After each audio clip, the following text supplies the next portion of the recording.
আজকে ভোর 4টার সময় উঠে সিয়াম ভাই, আমি, আব্দুর রহমান আমরা সবাই মিলে সিরাজগঞ্জ তারাস উপজেলায় খেজুরের রস খাওয়ার জন্য রওনা হলাম।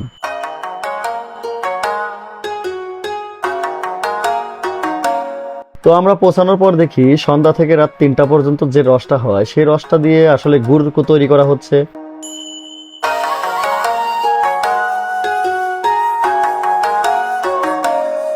এজন্য আমরা বেশি রস নেওয়ার আশায় এসে আসলে কম রস পেয়েছি।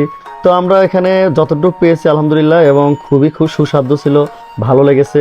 আসলে আমাদের বাড়ির কাছে হলে আসলে বেশি পাওয়া যেত, আগে থেকে বলে রাখা যেত। তো যাই হোক, এখানে কিছু ছোট ভাইকে পেয়েছিলাম যারা আমাদেরকে এই রস খেতে বা রস নিতে সাহায্য করেছে, এবং তারাশের এই রসটা খুবই ভালো ছিল, ভালো লেগেছে, অনেক মজা ছিল।